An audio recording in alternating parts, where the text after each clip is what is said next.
editiwa blaza. Waziri uko sahihi. Zile video nilizona kama hazijaeditiwa. Kama jana mimi nilisema hapa kuna mstari mwembamba sana kati ya maandamano ya amani na fujo. Yani na fujo usipokuwa makini tu hauwezi kufanya maandamano ya amani. Yani kama maandamano ya amani yanahitaji usiwe na hasira. Maandamano ya amani yaliyowahi kufanyika mpaka yakashtua watu. Unakumbuka yale ya mwaka juzi Chadema ambao waligawana kutokea Mbezi, wengine wakatokea Buguruni, kaja kaishia ofisi hizo za Umoja wa Mataifa kitu kama hicho. Ile ndo amani. Yani mpaka mnamaliza mnatawanyika. Kitoka hapo hakuna madhara yoyote.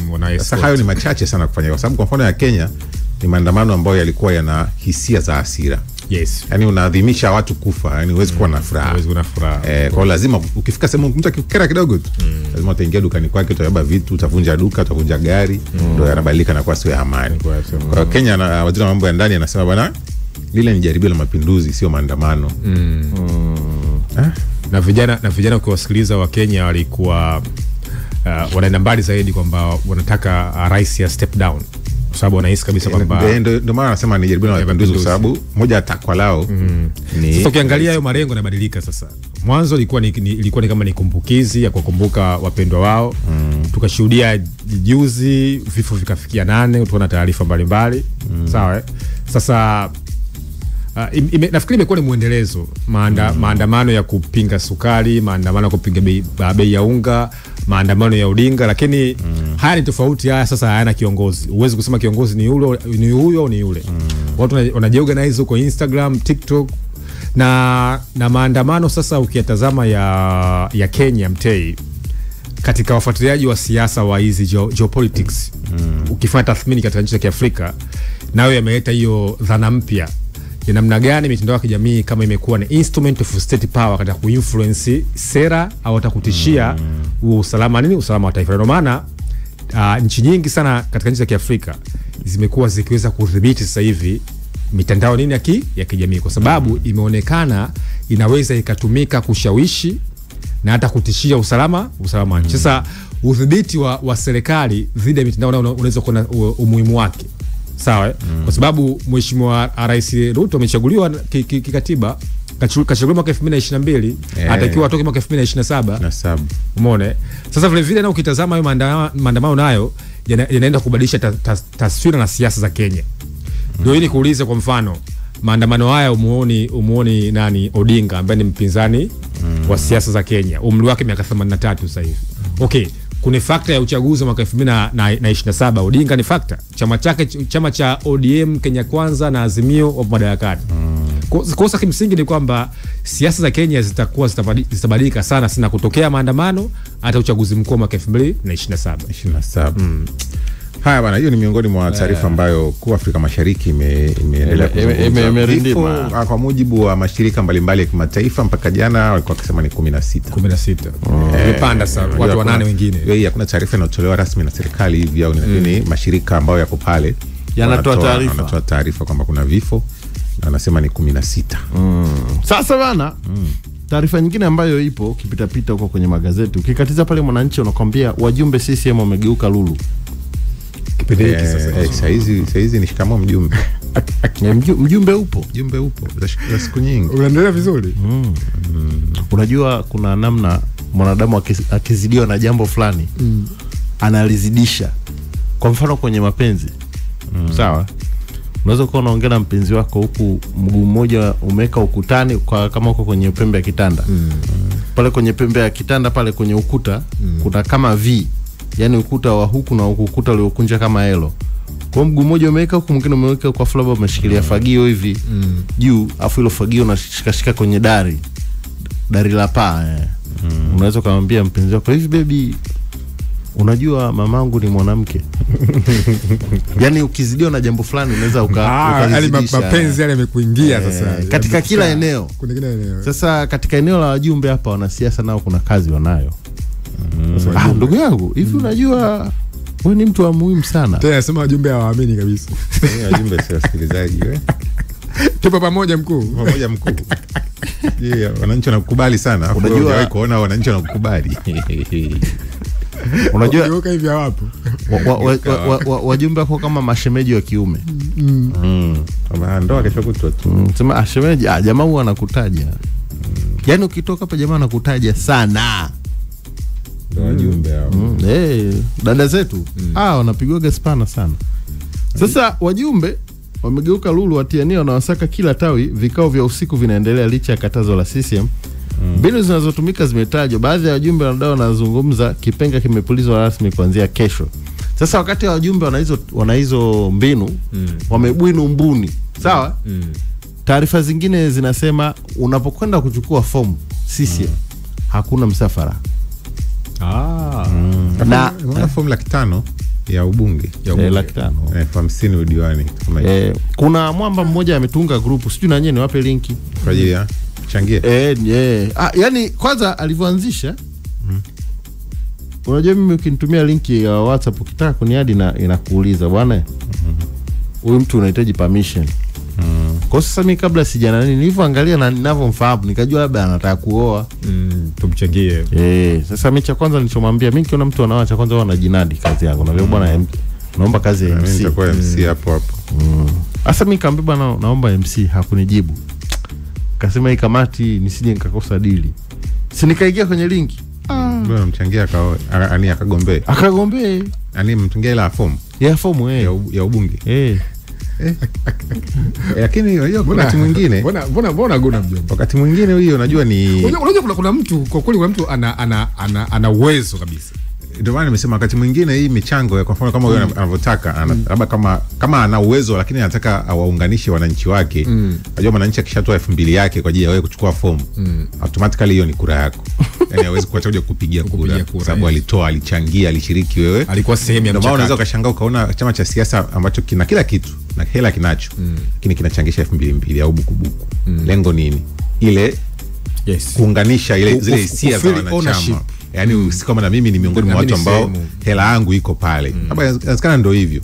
Kwamba wale wapiga kura wake tofauti na kwamba atawaambia sera zake, lakini pia na hela zetu tumekuchangia kuona sisi tupo pamoja na wewe tunapambana. Labda.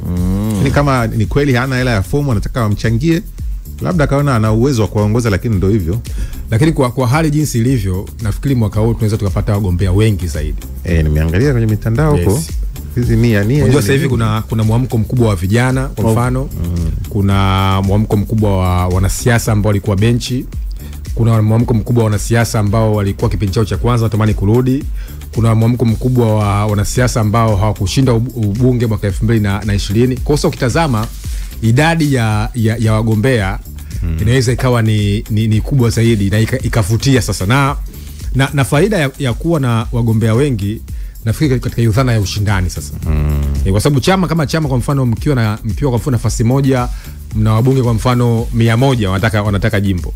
Tafsiri kwamba hicho chama sasa kina rasilimali watu.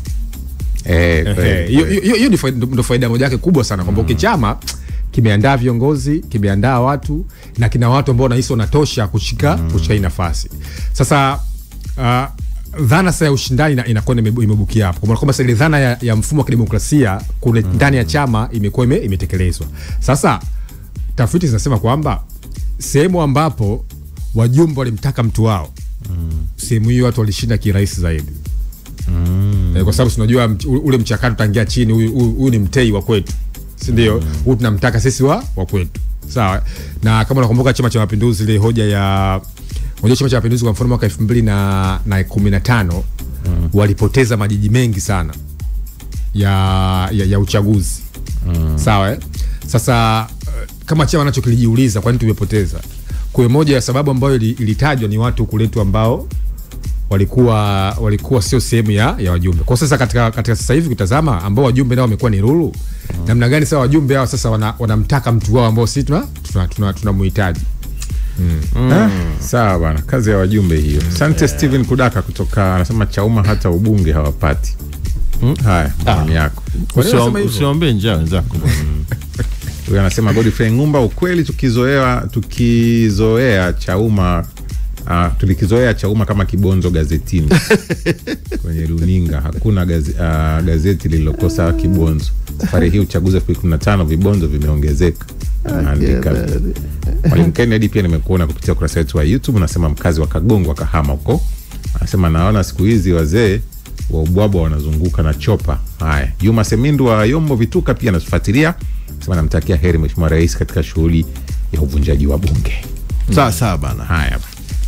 Sasa taarifa nyingine wakati hawa wanajiri, bwana, mnajua pato la Mtanzania tuliambiwa ni milioni 3 kwa mwaka. Nakumbuka? Sasa bwana, kuna taarifa inasema pato la Mtanzania litafikia milioni 18. Milioni 18. Lakini mwaka gani? 2030. Kesho kutwa. Kesho kutwa. 2030 inakuwa bado miaka 20 tufikie mpango wetu wa pili ya dira ya maendeleo ya taifa. Umeona? Nani amesema? Nani? Professor. Nani professor? Jamani amesema. Usioni au? To not down. Hivi sisi mpango wetu mwaka 2050 ni kufika uchumi wa trilioni 1 dola za Kimarekani. Tuna not down kila mtu. Tuingie katika nchi ambazo zinaitwa billionaire club.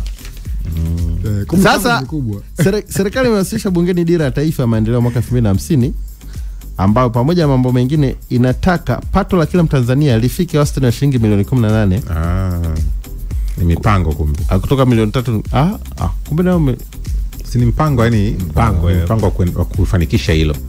Aidha inalenga kuongeza pato la taifa mpaka dola za Marekani trilioni 1 huku ikiweka sekta 11 za mageuzi kuelekea uchumi endelevu.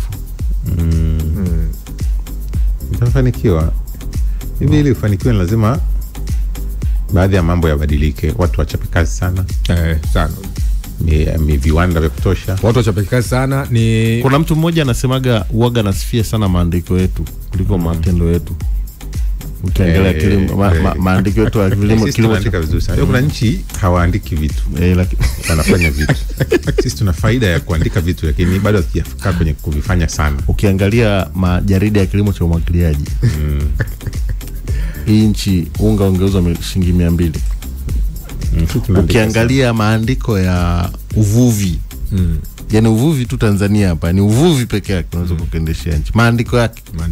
Ukiangalia maandiko ya bandari, uchumi wa kijiografia. Uchumi wa kijiografia ule. Yaani ukiangalia tu ile. Ukiangalia maandiko ya enzi zile hayati JPM walivyokamata mchanga wa Makinikia. Tulishushiwa mpaka kila Mtanzania atakuwa na noa. Unakumbuka? Yaani kuna namna ukiangalia maandiko yetu. Sisi hatuko hapa. Basi tuna wataalamu sana wa kuchora, kuandika, kwa plani. Tuna wapanga mipango mizuri na waandikaji. Inakuwa kama nitakuoa mwakani. Lakini unajua ni kwamba unajua kukua kwa uchumi sio swala la miujiza. Ndio maana nimesema yani ukishaambiwa pato litakuwa kwa lazima kuna wajibu wa kila mtu kufanya kitu. Kwa historia, ukifanya uchambuzi yakinifu kabisa katika historia. Kwa hizi nchi ambazo wanasema tulikuwa nazo sawa miaka ya 60. Unajua Tanganyika sisi tumepata uhuru mwaka 61, Uganda mwaka 62, Kenya mwaka 63. Singapore imepata uhuru mwaka 63, China mapinduzi mwaka 49, sawa, Malaysia si mwaka 64. Yani kipindi sisi tunapata uhuru na wao walikuwa wanapata nini? Wanapata uhuru. Sasa hoja ya msingi ambayo ambayo alisema Aliko Dangote. Akasema hivi, nchi za Pacific Ocean zimeifundisha Afrika kwamba hakuna sababu ameweza kapelekea nchi za Afrika kuwa maskini. Sawa, hiyo ni kauli ya Aliko Dangote, bilionia maarufu sana katika nchi za Kiafrika. Sasa cha kwanza wao waliwekeza katika watu, katika mpango wako ambao unasema tutafika hiyo milioni 18. Cha kwanza waliwekeza katika watu. Uwekezaji wa msingi katika maisha Mtei na katika nchi ni kuwekeza katika watu wako, katika rasilimali watu. Maana watu wawe na elimu. Watu wawe na elimu nzuri. Elimu yenye matokeo. Yes. Hao watu wawe na afya nzuri ili waweze kushiriki kwenye shughuli za kiuchumi. Hiyo la kwanza. Lakini la pili wa tafiti zinasema namna gani kama jamii au taifa zinatumia na kupanga mipango mizuri kuhusu rasilimali zake. Sawa, mna madini, almasi, uchumi wa kijiografia, bandari, mjipanga vipi kimkakati kama taifa. Sawa?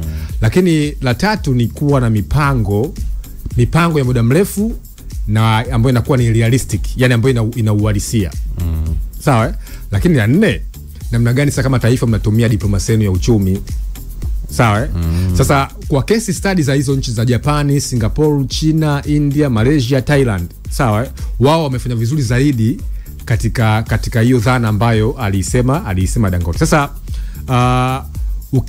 ukifanya tathmini kubwa sana ni kwamba maendeleo yoyote katika taifa kwa kweli ni maendeleo ambayo yanakuja kwa mikakati mikubwa, sio kama uyoga mvua imenyesha afu uyoga umeota, au sio kama hivi ambayo inasema watu wengi kwamba ni maombi. Hapana, ni mipango mikubwa sana, kwa sababu kama ingekuwa ni hivyo basi kwa watu wangeendelea, dunia isingeendelea katika maeneo mawili.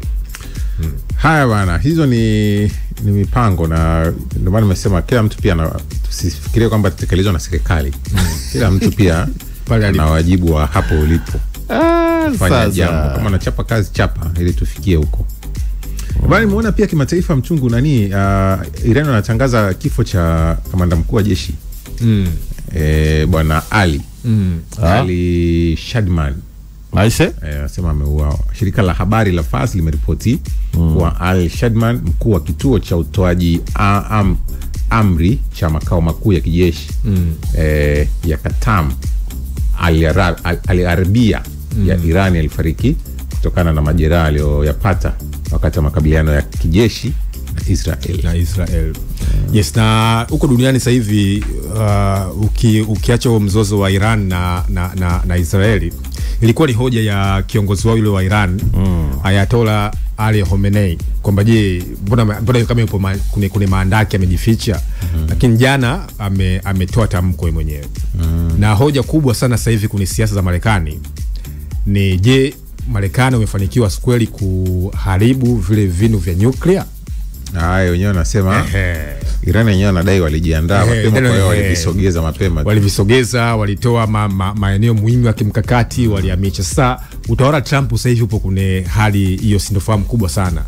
Kwamba hayo mabomu ambayo yalipigwa Isfahan, Fordo na Natanz yalipigwa kweli kabla ya Iran kutoa vile yale madini yake ya kimkakati ya uranium. Kwa sasa kumekuwa kuna hiyo debate kubwa sana, na hata jana waziri wake wa ulinzi alikuwa anazungumza na kuiambia dunia kwamba namna gani Iran kwa kweli hawakufanikiwa kutoa. Kwa hiyo ukisikiliza huko katika footage nyingi katika nchi za Iran, nafikiri hata vyombo mbalimbali vya habari vilionyesha kwamba namna gani kama walianza kujiandaa zaidi, lakini kuwasikiliza Marekani huko nasema kwamba walifanikiwa kuviharibu. Sasa hoja msingi ni kwamba nani ameshinda vita. Hiyo ndio hoja msingi, kwa sababu yes, kwa sababu vita mnashinda. Unajua watu wengi wanafikiri vita unashinda kwa kuua watu.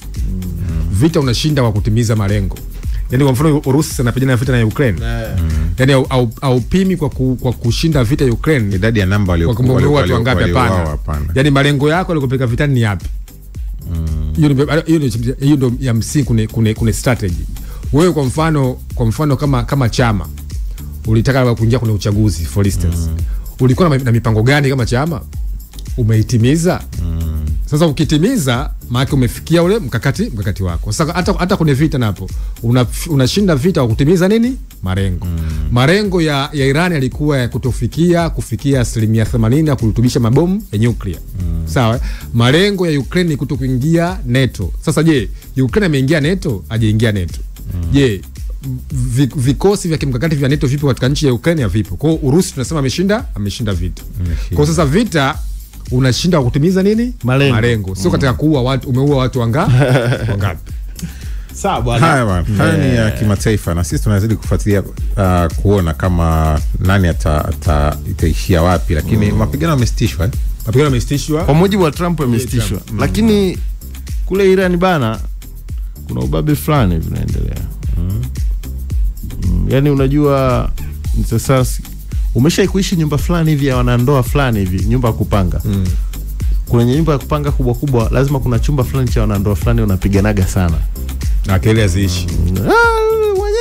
Sasa mnasuluhisha sasa anaweza akaja akahamia mgeni pale, afu akakuta siku anatukanana balaa, afu nyumba nzima imetulia. Labda yule mgeni akamwambia, Exaudi, mbona nyinyi mnakaa kuna wenzenu huko? Wewe unashangaa hilo? Humu ndani natokana na mapanga humu ndani. Kwa hiyo ile kwao ndo kama amani, yani kwa ile ndo vita imetulia ndo kama ile.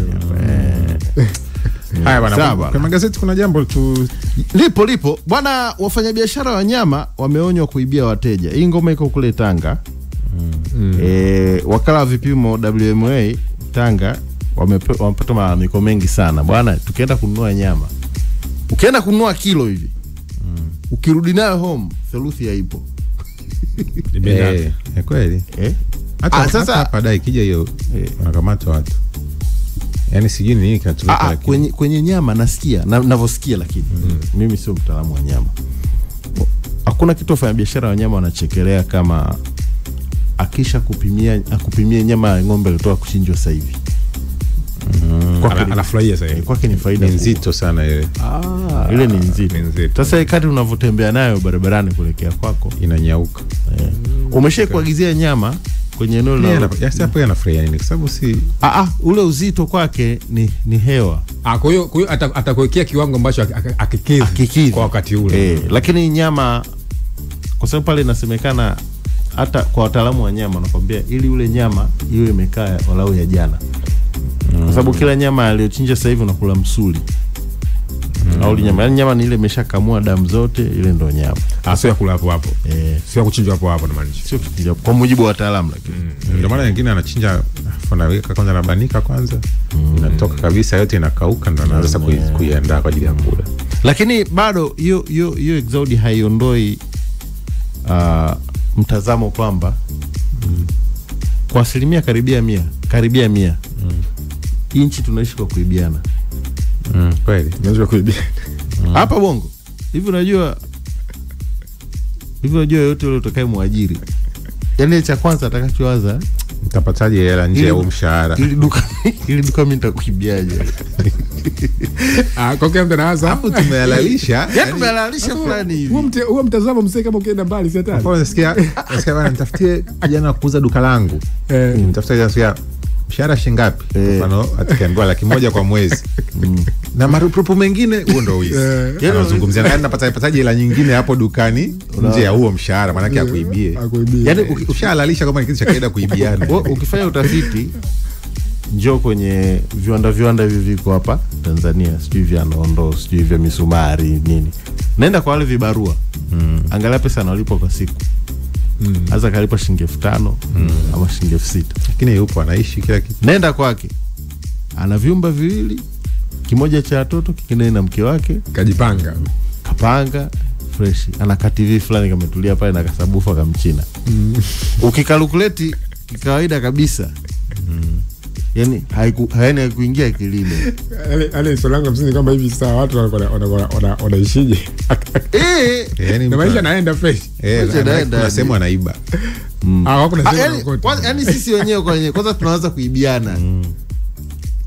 Yani mnaweza kukaa kwa daladala ukasikia mama yangu, hiyo simu hamna. Yani abiria aliweka ndani anawaza huyu mjinga kakaje hii simu. Umeona? Yani kuna namna fulani unajua kuna namna fulani yani mindset.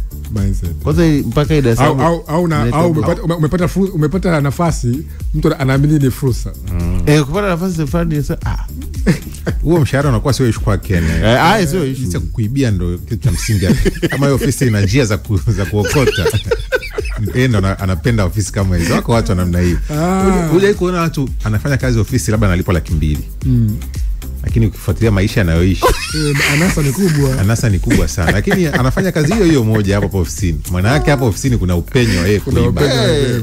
Wa yeye kuiba. Na huyo hawezi kuhama. Halalamiki, haombi kuongezewa mshahara, hana shida na hiyo ofisi, ana enjoy maisha. Kuna wakati ile anachelewa anafurahia tu yupo, lakini kila siku ana hela mfukoni. Anaishi. Maana yake hiyo ofisi ni nyepesi. Huyo amekaa kimkakati. Ni mwizi. Yaani ni mwizi. Yaani kimchukulia kwamba utasikia ile ofisi ina njia nyingi za kupata pesa. Ndio wizi huo sasa. Huo ndio wizi tunazungumza. Kwa sasa ukijaribu kuangalia katika kila eneo, wauza asali wanalalamikia kuweka sukari guru. Ndio. Ndio. Sijui wanauza juice ya kula siku hizi ya chupa ile ni maji. Mafuta ya kula maji. Ambao wanauza kwa kupima yale maji. Vituo vya mafuta unalalamikiwa bwana mafuta. Wewe upimwa mchele haujafika. Nilinwaga maji ya kunywa Magomeni pale. Nafanya uchunguzi kumbe wametoboa chini, wameweka maji ya kawaida ya bomba. Maji 200 umenunua 600. Wameweka yani wametoboa chini, wameweka maji ya yani maji yale hasijui ni njia gani lakini chini kuna sema wametoboa, wameweka maji ya kawaida afa wamepa funga na moto. Watu tafuta njia za kusurvive. Inakunywa maji sema kama na chumvi chumvi alafu nimenunua kabisa ya chupa. Alafu jua na siri. Jua na siri vizuri. Geuza chini. Kumetobolewa. Wameweka maji ya kawaida. Yaani kibongo tunaanza kuibiana pale Kariakoo pale kuna wale jamaa wanauza. Kuna mitungi mingi ya juisi. Ziko kama za machungwa hivi. Vimeza vingi unaona? Wale washikaji inavyosemekana lakini sijui kama hizi tuma za kufika pale sema ni aje za siku wewe utashtuka kama anakujua, yani anakuletea pigo za kukujua tena kitambo hivi ulishama pale kwa na create tension kwako utasogea hivi au ukicheza na hivi hapo yani sasa utasogea anakupa juisi ukisogea anakumiminia juisi anakupa unapiga. Unajua ndugu yako. Wewe tusione kwanza. Unajua nini? Hii mwanangu ilinitokea na boma. Unaona? Ulikunywa juisi ya. Ulikunywa juisi ya yangu mimi. Unajua bure. Unajua hapo kama ananijua rafiki yangu. Poa, dogo vipi? Upo fresh? Pata juisi hiyo. Poa. Sasa kanipa. Mimi ndio nikajua mwamba ananijua. Natoka pale rafiki yangu. Sasa hiyo hela. Alafu 1000 hivi. Ukatoa. Jamaa yetu tunaanza kuibiana. Jini ni wizi. Tutarudi hapa kwa ajili ya Lenzi. Mimi naitwa Exaudi Mte, Samson Charles na Godfrey Mchungu yuko hapa. Abel Kilumbu pia atakuja kwa ajili ya hilo. Usitoke. Baki hapo. Tunalipa bill. Dakika 0 tu.